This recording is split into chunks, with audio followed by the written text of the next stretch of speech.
الصلاۃ والسلام علیک یا رسول اللہ، الصلاۃ والسلام علیک یا نبی اللہ۔ Welcome to my YouTube channel جہادی۔ السلام علیکم ورحمۃ اللہ وبرکاتہ۔ آج کا ہمارا موضوع ہے عابد کافر ہو گیا۔ حضرت وہاب بن منبع رضی اللہ تعالیٰ عنہ فرماتے ہیں کہ بنی اسرائیل میں ایک عابد تھا جو اپنے زمانے کے عابدوں سے زیادہ عبادت گزار تھا۔ اس کے زمانے میں 3 بھائی تھے جن کی ایک کنواری بہن بھی تھی۔ ان پر دشمن فوج نے حملہ کر دیا۔ انہوں نے باہم مشورہ کیا کہ اپنی بہن کو کس کی حفاظت میں چھوڑ کر جہاد کے لیے جائیں، کیونکہ ان کو کسی پر بھروسہ نہ تھا۔ ان کی رائے اس پر متفق ہوئی کہ اس کو مذکورہ عابد کے پاس چھوڑ جاتے ہیں۔ چنانچہ یہ اس کے پاس آئے اور اس سے اپنی بہن کو اپنے پاس رکھنے کی درخواست کی۔ عابد نے اس سے انکار کر دیا اور اللہ تعالیٰ سے اس معاملے میں پناہ طلب کرنے لگا، مگر وہ پھر بھی اصرار کرتے رہے، یہاں تک کہ عابد کو مجبور ماننا پڑا۔ اس نے کہا کہ میں اسے اپنے ساتھ تو نہیں رکھ سکتا، ہاں میری عبادت خانے کے سامنے ایک گھر خالی ہے، اس میں ٹھہرا دو، میں ہر ممکن دیکھ بھال کرتا رہوں گا۔ وہ بھائی لڑکی کو اس گھر میں چھوڑ کر چلے گئے۔ یہ لڑکی ایک عرصہ تک عابد کے پڑوس میں رہی۔ عابد اپنی عبادت خانے کے دروازے پر کھانا لٹکا کر اتار دیتا، پھر کسی طرح لڑکی کو اطلاع کرتا اور وہ کھانا اٹھا کر لے جاتی۔ کچھ عرصے کے بعد شیطان نے عابد کے دل میں نرمی کا جذبہ بیدار کیا اور مشورہ کیا کم از کم دن میں تو لڑکی کے دروازے تک جا کر کھانا دے آیا کر، کیونکہ ایسا نہ ہو کہ لڑکی کو کھانا لے جاتے دیکھ کر کوئی اس پر عاشق ہو جائے، ویسے بھی اس میں زیادہ ثواب ہے۔ عابد نے اس کا مشورہ قبول کر لیا۔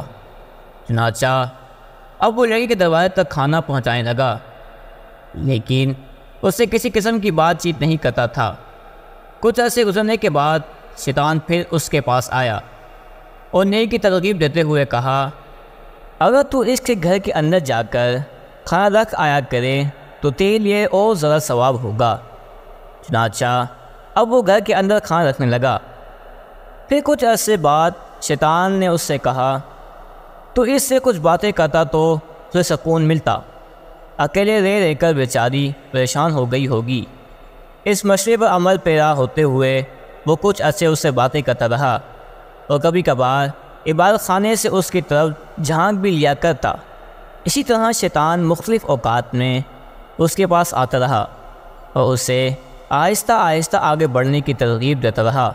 مثلاً کاش تو اپنے عبادت خانے کے دروازے پر اور وہ اپنے دروازے پر بیٹھ کر آپس سے باتیں کرتے تو زیادہ انسیت کا باعث ہوتا۔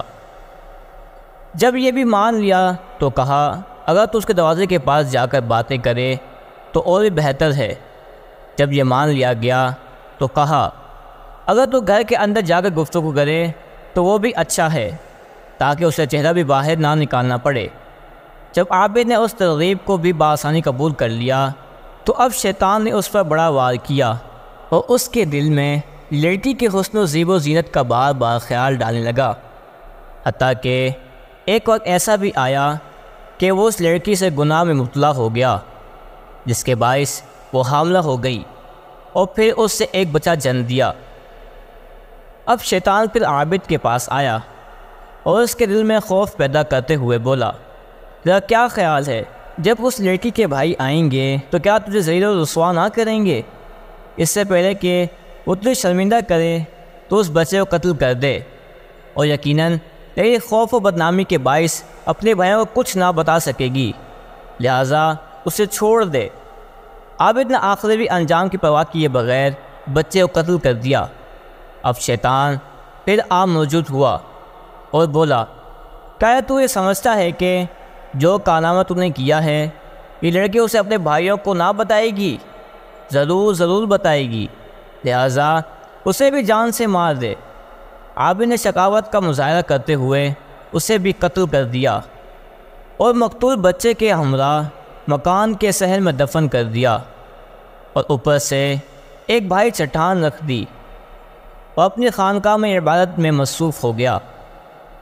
تھوڑے عرصے کے بعد لڑکی کے بھائی واپس آئے تو کئی سبب سے لڑکی کے مرنے کا ذکر کیا، ان سے تعزیت کی، دعائیہ جملے کہے اور پھر انہیں لڑکی کی قبر پر لے گیا۔ اس کے بھائیوں نے اس پر یقین کرتے ہوئے سخت افسوس کا اظہار کیا۔ ایک دن اسی قبر پر رہے اور پھر اپنے گھروں کو واپس لوٹ گئے۔ جب رات تینوں بھائی سوئے تو شیطان ان کے خواب میں آیا اور انہیں بتایا کہ عابد نے تم سے جھوٹ بولا ہے، بلکہ اس نے تمہاری بہن کے ساتھ حقیقتاً ایسا کیا ہے اور اسے فلاں فلاں جگہ دفن کیا ہوا ہے۔ جب ان کی آنکھ کھلی اور یہ ایک دوسرے کے سامنے آئے اور اپنا خواب بیان کیا تو بڑے بھائی نے کہا کہ یہ کوئی جھوٹا خواب ہے، اس پر توجہ نہ کرو، لیکن چھوٹے بھائی نے کہا کہ میں تو ضرور اس مقام پر جاؤں گا، تحقیق کروں گا۔ چنانچہ وہ تینوں بھائی چل پڑے اور جب قبر کھودی تو خواب کو بالکل سچا پایا۔ انہوں نے جا کر عابد پر سختی کی تو اس نے بھی مجبوراً اپنے گناہ کا اعتراف کر لیا۔ مقدمہ بادشاہ کے سامنے پیش کیا گیا اور عابد کے لیے سزائے موت کا فیصلہ سنا دیا گیا۔ جب اسے سولی پر چڑھانے کو لے جایا گیا تو اس وقت شیطان پھر آ پہنچا اور عابد سے بولا کہ میں تیرا وہی ساتھی ہوں کہ جسے تجھے اس تمام فتنے میں مبتلا کروایا۔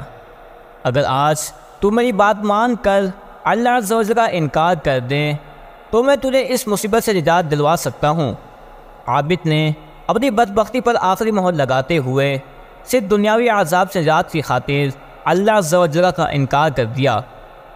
جیسے ہی اس نے یہ کفر سرزد ہوا، شیطان اس کے اور اس کے دشمنوں کے درمیان سے فرار ہو گیا اور اس عابد کو حالت کفر میں ہی سولی پر چڑھا دیا گیا۔ انا للہ و انا الیہ راجعون۔ اور پھر اگر کوئی اپنی بدبختی کے باعث اس گندے فعل میں مبتلا ہو جائے تو دنیاوی بدنامی کے ساتھ ساتھ آخروی عذاب بھی اس کا مقدر بن جاتے ہیں، بشرطیہ وہ موت سے پہلے توبہ نہ کر لے۔ چنانچہ حضرت سمرہ بن جندب رضی اللہ تعالیٰ عنہ فرماتے ہیں کہ رسول اللہ صلی اللہ تعالیٰ علیہ وآلہ وسلم نے ارشاد فرمایا، آج رات میں نے خواب دیکھا کہ میرے پاس دو شخص آئے اور مجھ سے کہا کہ ہمارے ساتھ چلیے۔ میں ان کے ساتھ چلا اور مجھ کو ایک مقام مقدس پر لے آئے۔ وہاں ہم نے ایک نور دیکھا جس میں سے شور و غبار کی آوازیں آ رہی تھی۔ ہم نے اندر جھانک کر دیکھا تو اس میں کچھ ننگے مرد اور عورت تھے، نیچے سے ان کی طرف شعلے لپکتے تھے۔ جب شعلے ان کی جانب بڑھتے تو وہ شور و غبار کرتے تھے۔ میں نے پوچھا کہ یہ کون ہے تو عرض کی گئی یہ زانی مرد اور زانی عورتیں ہیں۔